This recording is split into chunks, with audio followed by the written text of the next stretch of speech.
Hello बच्चों, हम लोग पढ़ रहे हैं यूनिट्स एंड मेजरमेंट और इस पे हमने एक ऑलरेडी वीडियो बना रखा है। अगर आपने उसको नहीं देखा है तो आप जाके पहले उस वीडियो को देखो, तब आपको आगे की चीज़ें समझ में आएगी। ठीक है, पिछले वीडियो में हमने यूनिट्स के बारे में बात की थी, मेजरमेंट्स के बारे में बात की थी, टाइप्स ऑफ यूनिट के बारे में बात की थी, फिजिकल क्वांटिटी के बारे में बात की थी, टाइप्स ऑफ फिजिकल क्वांटिटी के बारे में बात की थी।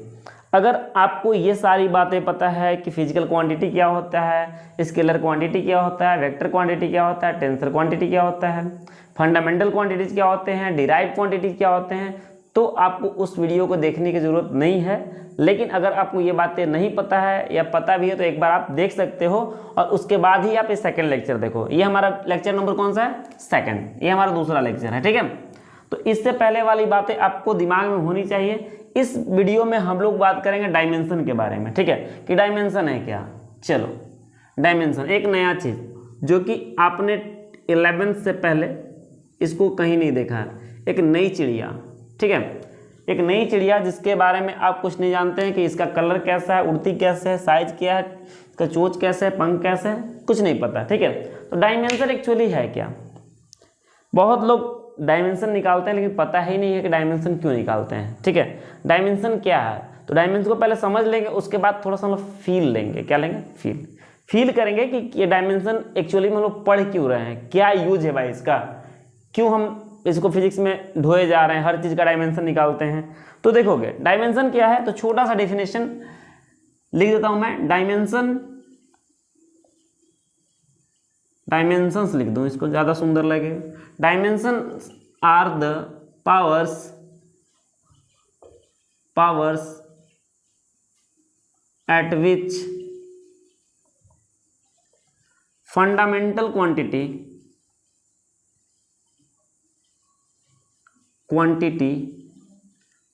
लिख दें, quantities are raised in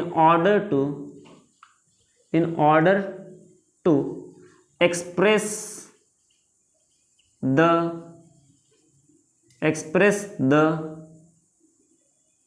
derived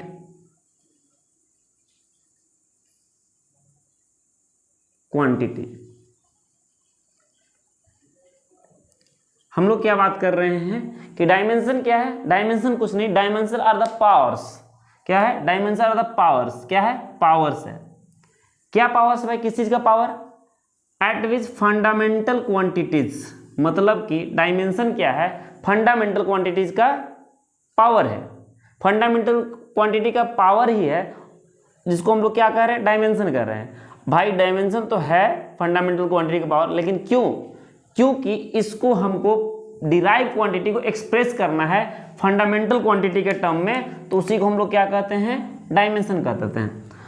dimension को हम लोग इस तरह से भी बोल सकते हैं कि जब हम लोग डिराइव क्वांटिटी को फंडामेंटल क्वांटिटी के टर्म में एक्सप्रेस करते हैं, उसके पावर के फॉर्म में, उसी को हम लोग क्या बोलते हैं? डायमेंशन। नहीं चमका, नहीं समझ में आया, कोई बात नहीं, अभी तो मैंने स्टार्ट किया है, आगे आगे देखो होता है क्या। डायमेंशन क्या है? पावर्स है। ठीक है, किस चीज़ का पावर? फंडामेंटल क्वांटिटी का। किस लिए भाई? तो एक डिराइव क्वांटिटी को फंडामेंटल क्वांटिटी के टर्म में एक्सप्रेस करने का तरीका है। ठीक है, डायमेंशन क्या है? एक बात यहाँ पे लिख दूं मैं, तो ऐसे भी लिख सकते हैं। डायमेंशन क्या है? डायमेंशन जो है वो क्या है? एक तरीका है, a method to express the derived quantity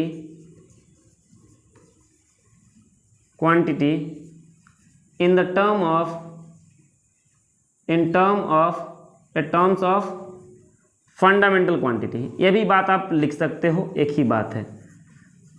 क्या? एक ही बात है। ये बात ये बात, दोनों बात सेम चीज है। ठीक है, क्या? Dimension are the powers at which fundamental quantity are raised in order to express the derive quantity. एक डिराइव क्वांटिटी को फंडामेंटल क्वांटिटी के पावर्स के रूप में जब लिखा जाता है, उसी को हम एक नया नाम दे देते हैं, और उस नाम क्या है? नाम है डायमेंशन। नाम तो सुना ही होगा। ठीक है, तो डायमेंशन जो है हमारा क्या है? एक मेथड है, एक तरीका है, एक चीज है जिससे हम लोग क्या कर सकते हैं? एक डिराइव क्वांटिटी को फंडामेंटल क्वांटिटी के टर्म में एक्सप्रेस कर सकते हैं। ठीक है, अभी भी बात नहीं समझ में आई? कोई बात नहीं, चलो देखोगे क्या है आगे, समझते चलेंगे थोड़ा थोड़ा, धीरे धीरे स्लोली स्लोली।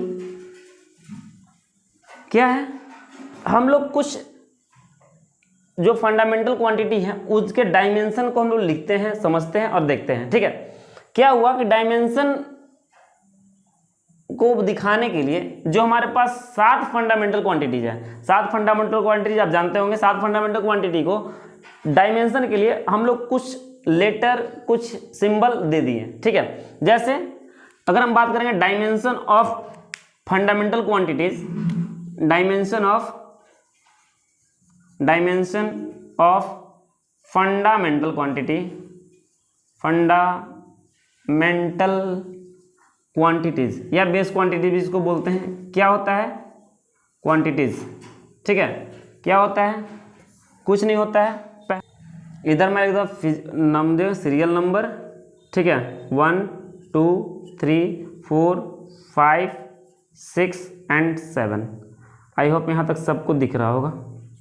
ठीक है, इधर मैं लिख दूँ क्या, फिजिकल क्वांटिटी। PQ मतलब फिजिकल क्वांटिटी है, यहाँ पे यूनिट और यहाँ पे डायमेंशन। ठीक है, चलो देखो तो क्या है, समझना। सबसे पहले जो फर्स्ट फिजिकल क्वांटिटी लेते हैं हम लोग, वो लेते हैं लेंथ। लेंथ एक हमारा फंडामेंटल फिजिकल क्वांटिटी है, पिछले वीडियो में मैंने आपको बताया हुआ है। ठीक है, इसका यूनिट क्या होता है, मीटर होता है। ठीक है, जिसका सिंबल M से लिखते हैं हम लोग। इसका डायमेंशन को हम लोग L से दिखा दिए, जो लेंथ का डायमेंशन उसको L से रिप्रेजेंट किया गया।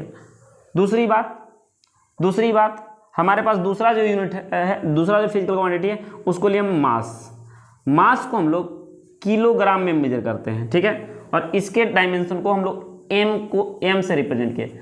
याद रखिए, डायमेंशन जब भी होगा स्क्वायर ब्रैकेट में ही लिखा जाता है। ठीक है, रूल है। अब पता नहीं क्यों फिजिक्स वालों ने ये रूल बनाया था, लेकिन मुझे नहीं पता। लेकिन मेरे दादा परदादा, उनके भी दादा लिखते हैं इसको स्क्वायर ब्रैकेट में, तो हमको भी लिखना है और आपके आने वाले बाकी जनरेशन को भी स्क्वायर ब्रैकेट में ही लिखना है। ठीक है, तीसरा अगर बात करें तो होता है क्या, टाइम। क्या होता है, टाइम। टाइम का अगर यूनिट बात करें तो सेकेंड होता है, पिछले वीडियो में बात किए हम। और इसका हम लोग लिखते हैं T। क्या लिखते हैं, T। उसी तरह से फोर्थ अगर हम बात करें, फोर्थ नंबर जो फिजिकल क्वांटिटी है हमारा, और फोर्थ फिजिकल क्वांटिटी हम ले सकते हैं क्या, इलेक्ट्रिक करंट। Electric current. ठीक है, इलेक्ट्रिक करंट का यूनिट होता है एम्पियर। इसको हम लोग कहीं कहीं हमको A दिख जाता है और बहुत रेयरली कहीं कहीं I भी दिख जाता है, तो कंफ्यूज नहीं होना। जनरली हम लोग A से दिखाते हैं ना एम्पियर को, I भी दिख जाएगा तो समझ लेना कि इलेक्ट्रिक करंट की ही बात की गई है। ठीक है, नेक्स्ट अगर हम बात करें तो होता है हमारे पास क्या, नेक्स्ट होता है हमारे पास टेम्परेचर। टेम्परेचर को हम लोग मेजर करते हैं क्या में, केल्विन में। केल्विन में। और टेम्परेचर को या तो हम लोग K से दिखाते हैं या तो हम लोग थीटा से दिखाते हैं। ठीक है, 6 नंबर जो है, 6 नंबर हम लोग बोलते हैं किस चीज़ को, 6 नंबर हम लोग बोल देते हैं लुमिनस इंटेंसिटी। ठीक है, या इंटेंसिटी ऑफ लाइट बोल देते हैं, इंटेंसिटी ऑफ लाइट। ठीक है, लुमिनस इंटेंसिटी बोलो या इंटेंसिटी ऑफ लाइट बोलो, एक ही बात है। ठीक है, इसका यूनिट होता है कैंडेला, जिसको सिंबल होता था क्या, CD, और इसको हम लोग CD से ही डिनोट करते हैं। ठीक है, और लास्ट है हमारा अमाउंट ऑफ सब्सटेंस। क्या है, amount of substance. Amount of substance. Amount of substance को क्या चीज़ में मेजर किया जाता था, याद होगा तो बताओ, मोल में मेजर किया जाता था। ठीक है, और इसका भी क्या होता है हम लोग, MOL, मोल। ठीक है, ये भी हमारा फंडामेंटल यूनिट है, फंडामेंटल क्वांटिटी है, इसका डायमेंशन MOL लिखते हैं। तो ये 7 डायमेंशन वैसे हैं जिसको हमने मान लिया है, जिसको हमने मान लिया है कि भाई लेंथ का डायमेंशन L होगा तो होगा, इसको हमने एज्यूम किया है, हमने फिजिक्स वालों ने किया है। ठीक है, और इसको बताइए, मास को हम लोग M से दिखाएंगे तो दिखाएंगे, टाइम को हम लोग T से दिखाएंगे तो दिखाएंगे। तो ये सारी बातें हमको लिख लेना है, जान लेना है, समझना है। चाहो तो आप कॉपी में लिख लो, नहीं तो स्क्रीनशॉट ले लो। वैसे स्क्रीनशॉट तो हमेशा मोबाइल में ही रह जाता है, तो आप क्या करें, जब भी वीडियोस देखें तो एक कॉपी लेके बैठें, और कॉपी लेके बैठने के बाद उस चीज़ को नोट किया करें। ठीक है, तो ये 7 ऐसे फिजिकल क्वांटिटी हैं, ऐसे डायमेंशन हैं जिससे बाकी के डायमेंशन बने हुए हैं। मतलब कि इन शॉर्ट फॉर्म आप बोल सकते हो कि ये ABCD है। ठीक है, A to Z लेटर है, मतलब कि जो डायमेंशन का A to Z है वो यही 7 हैं, और इसी 7 से हमारा क्या होगा, बाकी जितने भी फिजिकल क्वांटिटी बनेंगे, जितने भी डिराइव क्वांटिटी हैं, उस चीज के डायमेंशन को हम लोग देखने वाले हैं। ठीक है, तो आई होप इतना तक क्लियर होगा। अच्छा सर, कोई बोलेगा कि लेंथ को सर एल क्यों लिए? लेते हैं भाई, ये पहले से ही लिया गया इसीलिए लेते हैं। अगर लेंथ को लोग टी लेते हैं तो स्टार्टिंग से लेते हैं तो हम लोग टी लेते हैं, इसलिए लेंथ एल से, इसलिए एल ले लिया, मास एम से तो एम। इसी टाइप से कुछ कुछ लोगों ने दिखाने का तरीका है। अब बार बार हम लेंथ लिखेंगे तो लेंथ लिखने से बढ़िया है कि हम एल लिख दें। समझ में आएगा क्या? एल जो है लेंथ को रिप्रेजेंट कर रहा है। ठीक है, चलो इतना हो गया होगा। देखते हैं हम लोग नेक्स्ट क्या है। ये डायमेंशन होगा किस चीज का? फंडामेंटल क्वांटिटी का। अभी डायमेंशन का रियल मीनिंग समझ में आएगा थोड़ी देर में कि आखिर डायमेंशन हम लोग पढ़ क्यों रहे हैं और ये क्या क्या लिख रहे हैं। क्या फालतू फालतू चीज़ें हम पढ़ते रहते हैं जिसको डेली लाइफ से कोई मतलब है नहीं, तो मतलब बहुत है। ठीक है, डायमेंशन का मतलब है डेली लाइफ से, डायमेंशन का मतलब है फिजिक्स से, डायमेंशन का मतलब है आपके एग्जाम से, इसीलिए हमको डायमेंशन पढ़ना बहुत जरूरी है भाई। ठीक है, तो हमने बोला कि डायमेंशन क्या है? Dimension are the powers of fundamental quantity up to which it raise and express the derived quantity in the term of fundamental physical quantity. सबसे पहली बात कि अगर डायमेंशन हम बात करें एरिया का, एरिया ना, एरिया हमारा कैसा क्वांटिटी है? क्या ये 7 उस क्वांटिटी में आता है, 7 फिजिकल क्वांटिटी? नहीं, तो ये हमारा कैसा क्वांटिटी है? डिराइव क्वांटिटी है। ठीक है, एरिया का जब भी आपको किसी चीज़ का डायमेंशन निकालना हो, या तो उसका आपको फॉर्मूला आना चाहिए या तो उसका यूनिट आना चाहिए। दोनों आए तो ज़्यादा अच्छा है। ठीक है, तो इसका यूनिट हमको पता है। यूनिट क्या होता है इसका? यूनिट अगर बात करें तो इसका होता है मीटर स्क्वायर। ठीक है, मीटर स्क्वायर होता है किस चीज़ का यूनिट? एरिया का। अब देखोगे मीटर स्क्वायर एरिया का होता है, तो मीटर में जो हम लोग किस चीज़ को मेजर करते हैं? लेंथ को। और लेंथ को दिखाने के लिए हम लोग डायमेंशन लिए थे एल, और इसके ऊपर स्क्वायर है तो इसको लगा देंगे स्क्वायर। मतलब कि एरिया का डायमेंशन हो गया L टू द पावर 2, मतलब L2 जो हो गया वो डायमेंशन हो गया किस। लेकिन जो भी डायमेंशन हम लोग लिखते हैं जनरली वो M, L और T के टर्म में लिखते हैं। ठीक है, M, L और T के टर्म में लिखते हैं। तो इसका डायमेंशन हम लोग क्या लिख सकते हैं? M तो है नहीं इसमें 0, L कितना है 2 और T कितना है 0। तो ये हो गया ओरिजिनल डायमेंशन हमारा किस चीज़ का। चाहे आप इसको लिख दो या इसको लिख दो, दोनों एक ही बात है, इसमें मास नहीं है। अच्छा, ये जो डायमेंशन आया ये हमको ये बता रहा है कि भाई जो एरिया है ना, जो एरिया है उसमें सिर्फ एक ही चीज़ है, और वो क्या चीज़ है? लेंथ, और कोई फिजिकल क्वांटिटी नहीं है। मतलब कि एरिया जो है हमारा एक फिजिकल क्वांटिटी से मिलकर बना है। तो अब बात करेंगे क्या है एक फिजिकल क्वांटिटी, तो वो है लेंथ। लेंथ को अगर 2 बार मल्टीप्लाई करते हैं हम लोग तो वो हमको क्या मिल जाता है? एरिया मिल जाता है। ठीक है, दूसरी बात अगर हम बात करें तो ले लेते हैं दूसरा बात हम वॉल्यूम। वॉल्यूम क्या होता है? वॉल्यूम अगर निकालते हो आप तो ये याद होगा आपको 9-10 से पढ़ा होगा कि area into length, area into length या एरिया इंटू हाइट को हम लोग क्या बोलते हैं? वॉल्यूम बोलते हैं। ठीक है, जैसे आप सिलेंडर का एरिया जानते हैं, ठीक है, जानते हैं एरिया, इसका इस बेस का एरिया क्या होता है? पाई आर स्क्वायर, और इसका हाइट अगर h है तो इसका वॉल्यूम क्या होता है? पाई आर स्क्वायर h। ठीक है, उसी तरह से क्यूब का जानते होंगे आप, क्यूब। ठीक है, क्यूब का एरिया क्या होता है? क्यूब का एरिया, तो अगर ये ऊपर वाला बेस है नीचे भी वैसा ही होगा, तो ये साइड होगा ए होगा, ये भी ए होगा, मतलब कि साइड है तो इसको अगर एल ले ले हम तो एल, और ये एल है तो इसका एल इंटू एल एरिया हो जाएगा, स्क्वायर है। और इसका हाइट भी कितना होता है? एल ही होता है, तो एल इंटू एल, मतलब एल क्यूब क्या हो जाएगा? इसका वॉल्यूम हो जाएगा। तो कहने का मतलब कि जब भी हम लोग वॉल्यूम निकालते हैं तो हमको एरिया को हाइट से मल्टीप्लाई करना होता है, तब हमको क्या मिल जाता है? वॉल्यूम।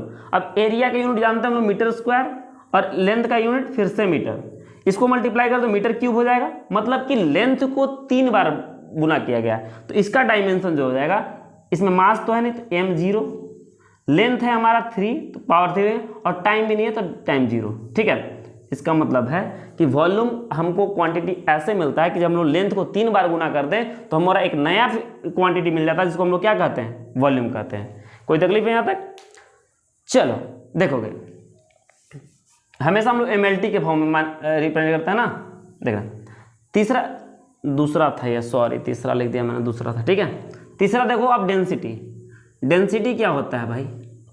डेंसिटी का फॉर्मूला होता है मास पर unit volume. Mass upon volume को हम लोग क्या बोलते हैं?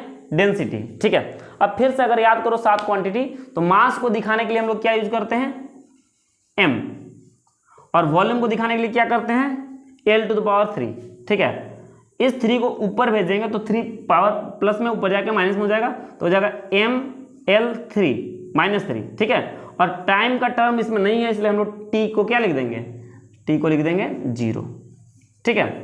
उसी तरह से और भी कुछ यूनिट हम लोग देख सकते हैं, और भी चीज देख सकते हैं, ठीक है। अभी देखो डिस्प्लेसमेंट, देखो डिस्प्लेसमेंट को क्या मेजर करते हैं हम लोग, displacement is the shortest distance from initial to final point. Initial से फाइनल पॉइंट की दूरी को हम लोग क्या बोलते हैं, डिस्टेंस। तो भी एक तरह का लेंथ ही है, और लेंथ को हम लोग मेजर करने के लिए क्या करते हैं, लेंथ को यूज करते हैं, मीटर यूज करते हैं। और मीटर के लिए, मीटर क्या एक तरह का लेंथ है, लेंथ के लिए एल, एम नहीं है, मास नहीं है, तो m0, एल तो t0, ठीक है। उसी तरह से अगर आप जानो और आगे देखो तो स्पीड ले सकते हैं। स्पीड क्या होता है, स्पीड इक्वल टू होता है डिस्टेंस अपॉन टाइम, ठीक है। डिस्टेंस बाई टाइम होता है। अब डिस्टेंस को भाई किस चीज में मेजर करते हैं, मीटर में। मीटर क्या किस चीज का यूनिट है, लेंथ का। तो इसके लिए हम लोग लेंगे लेंथ ऊपर में और टाइम के लिए टी नीचे में।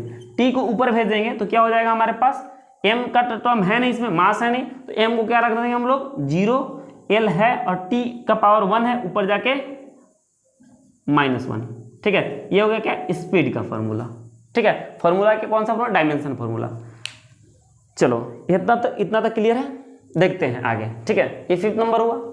6th नंबर और क्या देख सकते हैं, कोई बोला कि वेलोसिटी देख लीजिए सर, वेलोसिटी से हमको बहुत मोहब्बत है, प्यार है, इश्क है। 6th number velocity. वेलोसिटी क्या होता है भाई, कुछ नहीं, डिस्प्लेसमेंट अपॉन टाइम, ठीक है। सारा कुछ पढ़ना है, डिस्प्लेसमेंट अपॉन टाइम। डिस्प्लेसमेंट क्या है, shortest distance from initial to final point. Initial से फाइनल पॉइंट के बीच का जो दूरी है, बीच का नहीं, इनिशियल से फाइनल पॉइंट का जो दूरी है उसको हम लोग डिस्टेंस बोलते हैं, और डिस्प्लेसमेंट बोलते हैं। और टाइम है, डिस्प्लेसमेंट का भी यूनिट मीटर, टाइम का सेकेंड। तो मीटर किस चीज का यूनिट है, लेंथ का। तो लेंथ के लिए एल और टाइम के लिए टी। इसको ऊपर ले जाएंगे, इसका पावर कुछ है, टी का पावर कुछ है नहीं है, और जिसका कोई नहीं उसका भगवान, और भगवान कितना है 1, तो इसका पावर 1 है। इसको ऊपर ले जाएंगे तो ये क्या हो जाएगा, एल टी -1। लेकिन इसमें m का टर्म दिख नहीं रहा है, और हमेशा हम लोग MLT के फॉर्म में यूज करते हैं, तो यहाँ पे m को हम लोग क्या कर देंगे 0। ये जो भी डायमेंशन अभी तक आप देख पा रहे हैं, ठीक है, जो भी डायमेंशन देखे, एक और देख लो, उसके बाद समझाते हैं, ठीक है। एक्सेलरेशन नाम तो सुना ही होगा, बहुत ही हीरो है ये फिजिक्स का, ठीक है, बहुत जगह मिलने वाला है। एक्सेलरेशन क्या होता है, वेलोसिटी अपॉन टाइम। याद होगा क्लास 9 में हमने पढ़ा था, the rate of change of velocity is called acceleration. तो वेलोसिटी अपॉन टाइम जो है वो एक्सेलरेशन होता है। वेलोसिटी का डायमेंशन अभी हमने लिखा है तुरंत, m0lt-1, m0lt-1। और टाइम का क्या होगा डायमेंशन, तो टाइम का वही होगा क्या, t। इसको ऊपर ले जाओगे तो क्या हो जाएगा, m0lt-2, ठीक है। यह है एक्सेलरेशन का डायमेंशन। अब अभी तक जो डायमेंशन हम लोग देखे, ये 5-6 जो भी डायमेंशन देखे हैं, इस डायमेंशन को पढ़ने का मतलब क्या है, इससे हमको क्या समझ में आ रहा है, क्या इन्फॉर्मेशन मिल रहा है। तो इन्फॉर्मेशन यही मिल रहा है कि जो एक्सेलरेशन कोई बोलता है हमको, अगर कोई बताता है कि एक्सेलरेशन बताओ, एक्सेलरेशन जो है एक डिराइव फिजिकल क्वांटिटी है, और डिराइव फिजिकल क्वांटिटी में कौन कौन से फिजिकल क्वांटिटी इसमें इन्वॉल्व है। अगर कोई हमसे पूछा क्या एक्सेलरेशन में मास इन्वॉल्व होता है, तो आपको सोचना पड़ेगा थोड़ा देर एक्सेलरेशन के फॉर्मूला के बारे में, ठीक है। वेलोसिटी बाय टाइम, फिर वेलोसिटी के formula mass displacement by time. तो आप देखोगे नहीं, मास नहीं है, तो उतना सोचने के बाद आपको पता चलेगा मास नहीं है। लेकिन इसका अगर डायमेंशन आपको पता है तो हमको पता होगा कि भाई एक्सेलरेशन कभी भी मास पे डिपेंड नहीं करती है। मतलब एक्सेलरेशन जो क्वांटिटी बना है उसमें मास का कोई भी रोल नहीं है, उसमें लेंथ का रोल है और टाइम का रोल है, यही बात है, ठीक है। तो ये है इसका डायमेंशन एक्सेलरेशन का। आगे देखें हम लोग कुछ और बातें, ठीक है। इसको मैं इरेज कर दूं, 7 नंबर तक हो गया। कुछ और टर्म जैसे कुछ और टर्म, जैसे आप ले लो लीनियर मोमेंटम। लीनियर मोमेंटम या 9th तक आप लोग इसको सिंपली मोमेंटम कहते हैं। मोमेंटम का फॉर्मूला क्या होता है, मास इनटू वेलोसिटी, ठीक है। देखो फॉर्मूला याद होना चाहिए, जिसका डायमेंशन आपको निकालना है, फॉर्मूला याद है तभी आप बना पाओगे, या यूनिट याद है तभी बना पाओगे, नहीं तो आप नहीं बना पाओगे, ठीक है। तो मास को हम लोग क्या से लिखते हैं m से, और वेलोसिटी का अभी तुरंत हम लोग देखे थे क्या था, वेलोसिटी लेंथ अपॉन टाइम होता है, मतलब डिस्प्लेसमेंट अपॉन टाइम होता है एल टी माइनस वन। ठीक है, इसको अगर आप एक ही में कर दोगे, मिला दोगे तो ये हो जाएगा M L T minus one. ये किसका डायमेंशन हो गया? ये डायमेंशन हो गया मोमेंटम का। अगर कोई नेक्स्ट बोलेगा हमको तो बताएगा कोई फोर्स, फोर्स का क्या डायमेंशन होता है? तो फोर्स का फॉर्मूला हमको याद होना चाहिए, क्या होता है? Mass into acceleration. अब मास भाई क्या है? तो मास के लिए तो एम, और एक्सेलरेशन का अभी तुरंत हम लिखे थे क्या? M zero L T minus two, मतलब एक्सेलरेशन में मास होता नहीं है। इसको आप करोगे तो क्या हो जाएगा? ये हो जाएगा एम का पावर वन और ये zero, zero plus one, one M L T minus two. ये हो गया किसी का फोर्स का डायमेंशन। ठीक है, और सर और बताइए, और देखो एक और चिड़िया का नाम है इम्पल्स, आपने सुना होगा, 9th में थोड़ा सा था। ठीक है, थोड़ा सा इसका जिक्र हुआ है 9th में, अगर आपने पढ़ा है तो जरूर जानते होंगे। ठीक है, और लॉकडाउन ने आपको मारा है तो उसकी मार भी जानते होंगे। ठीक है, चलो देखो क्या है ये होता है हमारा force into force, force into time होता है। ठीक है, सिंपल समझो, फोर्स इंटू टाइम होता है। ठीक है, फोर्स इंटू टाइम होता है, तो फोर्स के लिए क्या हम लोग अभी यूज किए हैं? M L T minus two, और टाइम के लिए क्या? टी। इसको एक ही में मिला दोगे, इसका मिलन समारोह करा दोगे तो क्या हो जाएगा हमारे पास? एम एल टी, और ये देखो माइनस टू है। ठीक है, माइनस टू है प्लस वन है, दोनों को ऐड करोगे, बेस सेम रहता है, पावर ऐड हो जाता है, तो minus two plus one minus one, तो ये हो जाएगा M L T minus one. ठीक है, तो ये इम्पल्स है। और अगर हम देखें आगे तो कुछ और देख सकते हैं। 11 नंबर हम लोग वर्क देख सकते हैं। वर्क का फॉर्मूला क्या होता है? वर्क का फॉर्मूला होता है F S cos theta, F S cos theta होता है। ठीक है, कॉस थीटा क्या है? एक रेशियो है। क्या है? रेशियो, एक नंबर है, और नंबर का कोई भी यूनिट नहीं होता है, और नंबर का कोई भी डायमेंशन नहीं होता है, मतलब कि नंबर जो है डायमेंशन लेस होते हैं। तो यहाँ पे फोर्स का क्या होगा? M L T minus two, और डिस्प्लेसमेंट के लिए क्या लेंगे हम लोग? डिस्प्लेसमेंट हमारा एक तरह का डिस्टेंस है, लेंथ है, और इस लेंथ के लिए ले लेंगे हम लोग एल। ठीक है, इसका अगर आप करोगे तो देख लो क्या होगा? ये हो जाएगा हमारे पास एम एल वन और वन कितना? एल टू और टी माइनस टू। ये किसका यूनिट हो गया? वर्क का यूनिट हो गया। ठीक है, किस चीज का यूनिट हो गया? वर्क का। अगर कोई हमको बोले कि पावर का क्या होगा भाई? पावर, पावर याद है? पावर इक्वल टू क्या होता है? Rate of doing work, work upon time. इसको हम लोग क्या बोलते हैं? पावर। वर्क का डायमेंशन हमको अभी तुरंत निकाल लिए, क्या है? M L two T minus two, और टाइम के लिए क्या यूज कर लेंगे हम लोग? टी। ठीक है, इसको ऊपर ले जाओगे तो माइनस टू, और ये यहाँ पे पावर है कुछ? अरे है कुछ? नहीं है, जिसका कोई नहीं उसका वन, मतलब भगवान। इसको ऊपर ले जाएंगे तो पावर प्लस वन है, ऊपर जाके क्या? माइनस वन, तो माइनस टू और माइनस वन कितना हो जाएगा? Minus three. तो ये होगा M L two T minus three. ठीक है, ये डायमेंशन होगा किस चीज का?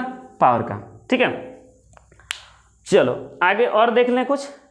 अब कोई हमको बोलेगा भाई कि आप हमको काइनेटिक एनर्जी का बताओ, ग्रेविटेशनल पोटेंशियल एनर्जी का बताओ। ठीक है, तो देख लो आप, देख लो आप। ठीक है, कोई बोला हमको भाई कि काइनेटिक एनर्जी का क्या होगा भाई? काइनेटिक एनर्जी इक्वल टू क्या होता है? 1/2 mv² होता है, जरूर होता है। 1/2 क्या है? नंबर है, और नंबर का कोई भी डायमेंशन नहीं होता है। ठीक है, तो मास के लिए हम लोग क्या करेंगे? m, और v² है, तो v मतलब क्या है यहाँ पे? वेलोसिटी, और वेलोसिटी का क्या होता है? L T minus one. ठीक है, इसका क्या? स्क्वायर। अगर इसको करोगे तो m, ये स्क्वायर दोनों पे हो जाएगा, तो ये हो जाएगा एम एल स्क्वायर और टी माइनस टू, मतलब M L two T minus two. ये किस चीज का होगा? ये काइनेटिक एनर्जी का होगा। क्या लग रहा है कि काइनेटिक एनर्जी और वर्क का दोनों का डायमेंशन सेम आया है? तो सेम तो आना ही था, ये तो होना ही था, क्योंकि काइनेटिक एनर्जी और वर्क दोनों का यूनिट क्या होता है? कोई भी एनर्जी और वर्क का यूनिट क्या होता है? जूल। जूल दोनों का यूनिट है, तो जब यूनिट सेम है तो डायमेंशन भी सेम ही होगा। अब कोई हमको ये बोल देगा कि भाई ग्रेविटेशन पोटेंशियल एनर्जी, कितना लोग इसको पोटेंशियल एनर्जी बोल देते हैं, लेकिन इसको क्या बोलते हैं? Gravitation potential energy.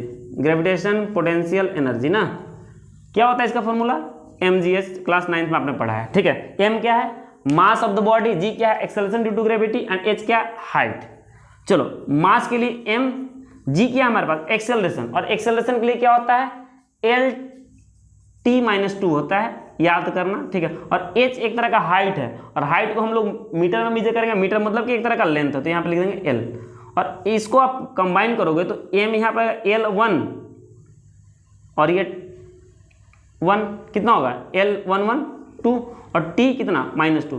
क्या वही आया क्या वही आया क्या वही आया? Kinetic energy, potential, gravitation potential और वर्क तीनों का सेम आया। इसका मतलब तीनों का यूनिट ही सेम होता है, ठीक है। अब हमको कोई बोला मैकेनिकल एनर्जी का बताओ तो भाई वही होगा, इलेक्ट्रिकल एनर्जी का बताओ तो वही होगा, हीट एनर्जी का बताओ तो वही होगा, साउंड एनर्जी का बताओ, मतलब जो भी एनर्जी का पूछेगा तो वो क्या होगा, उसका डायमेंशन वही होगा, ठीक है, जो कि एनर्जी का है, ठीक है। यहाँ तक आई थिंक क्लियर होगा, ठीक है। चलो कुछ और चीज़ें जो आप जानते हो उसका हम लोग देख लें थोड़ा थोड़ा बात।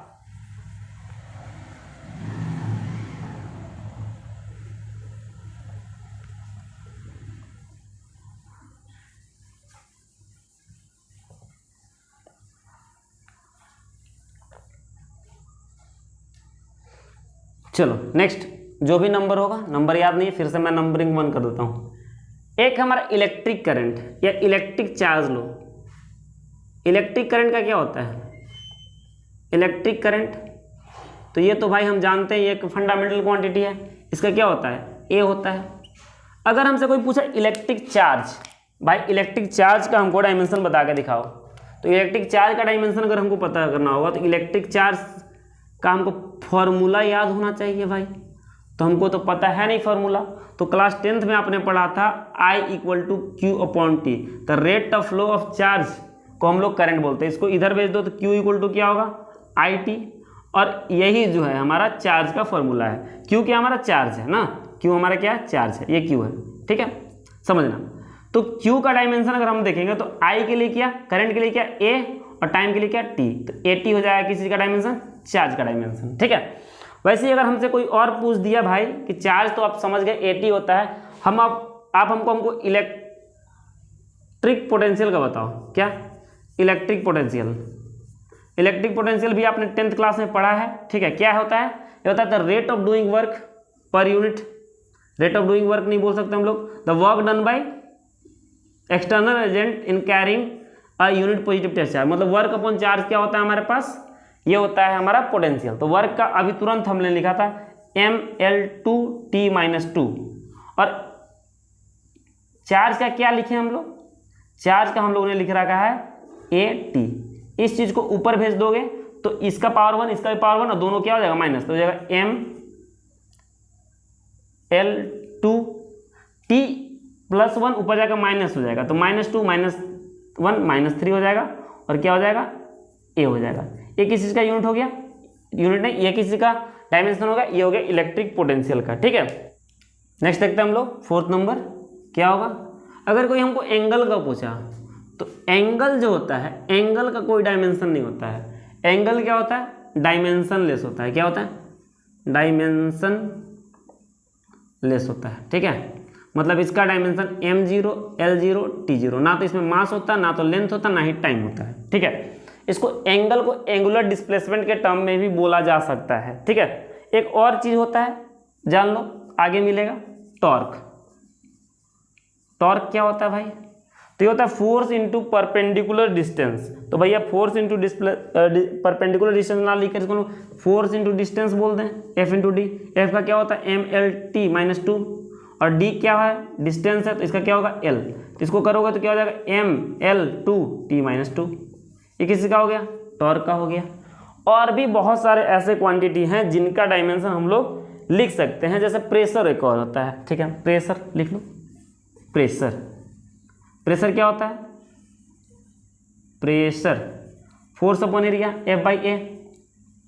फोर्स अपॉन एरिया होता है, एक्चुअली फोर्स नहीं होता, थ्रस्ट होता है, परपेंडिकुलर फोर्स होता है, ठीक है। लेकिन आप समझ लो परपेंडिकुलर फोर्स भी फोर्स ही है, इसलिए इसका होता है mL/T-2, और एरिया का क्या होता है? L/2।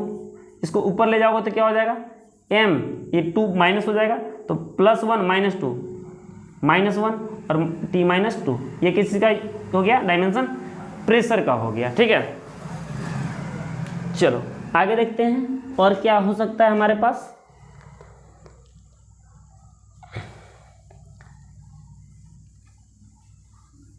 मतलब कि डायमेंशन जितने भी क्वांटिटीज आप पढ़ने वाले हैं फिजिक्स में, चाहे वो 11th में हो चाहे 12th में हो, सबका कुछ ना कुछ डायमेंशन होगा। सबको हम लोग या तो वो फंडामेंटल क्वांटिटी होंगे या तो डिराइव क्वांटिटी होंगे। डिराइव क्वांटिटी होगा तो उसको हम लोग फंडामेंटल क्वांटिटी के टर्म में लिख ही सकते हैं, ठीक है।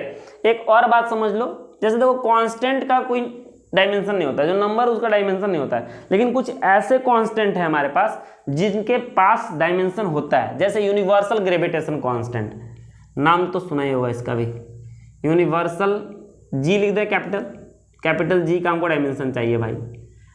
तो एक जानते हैं ग्रेविटेशन फोर्स का फॉर्मूला होता है F equal to G into M1 into M2 by R square.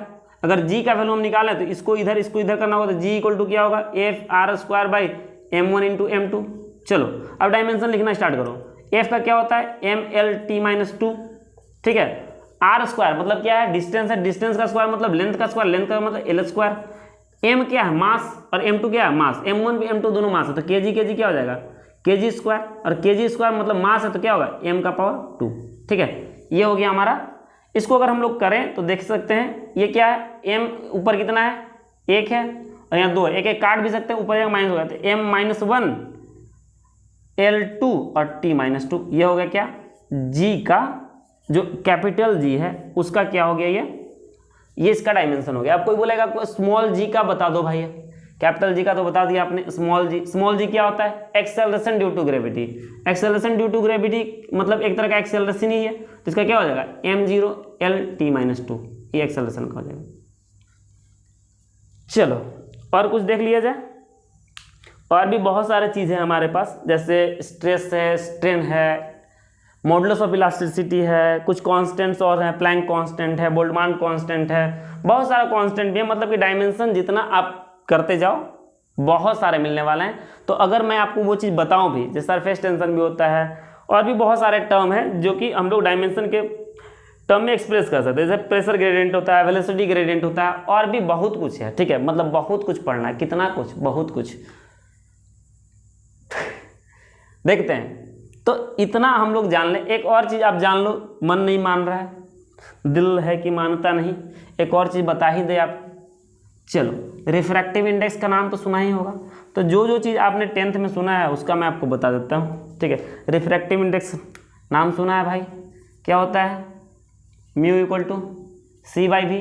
C क्या होता है स्पीड ऑफ लाइट, V क्या है speed of light in medium, ठीक है। ये वैक्यूम में होता रही है, इसका यूनिट क्या ऊपर होगा मीटर पर सेकंड, और इसका भी क्या होगा मीटर पर सेकंड। मतलब कि ये मर जाएगा, मतलब कि यूनिट कुछ नहीं आएगा, मतलब कि ये भी क्वांटिटी कैसा होगा डायमेंशन लेस होगा, ठीक है। चलो थोड़ा सा और देख लो, एक दो बार रेजिस्टेंस देख लो। रेजिस्टेंस जो जाना पहचाना ना उसको मैं दिखा देता हूँ, ठीक है। तो रेजिस्टेंस का फॉर्मूला याद नहीं है भाई, ओम्स लॉ याद है हमको, V इक्वल टू IR। तो भाई R इक्वल टू क्या, R इक्वल टू V/I। और V का हम लोग देखे थे, V क्या पोटेंशियल का ऊपर रख दो यहाँ पे, और I का यहाँ पे रख दो, तो ये निकल जाएगा रेजिस्टेंस, ठीक है। निकाल दूंगा, आप भी देख के निकाल सकते हो, ठीक है। तो आज के लिए बस इतना ही रखते हैं हम लोग, और मैं कुछ वीडियो के लास्ट में फोटोज दे दूंगा जिसमें बहुत सारे डायमेंशन लिखे होंगे। अगर आपको चाहे तो आप उसको लिख लो, याद कर लो, रट लो, लेकिन कोई फ़ायदा है नहीं। जब हम लोग जैसे जैसे पढ़ते जाएंगे वैसे वैसे डायमेंशन लिखते जाएंगे तो हमको वो हमारे दिल में, जहन में, दिमाग में अच्छी तरह से याद होगा, ठीक है। मैं बताने के लिए यहाँ पे 50 डायमेंशन और बता दूँ, लेकिन अभी कोई फ़ायदा नहीं है मेरे दोस्त। कब हम लोग देखेंगे, जब हम लोग चीज़ों को पढ़ते जाएंगे, तब वो चीज़ों को जानते जाएंगे, समझते जाएंगे और उसका डायमेंशन लिखते जाएंगे।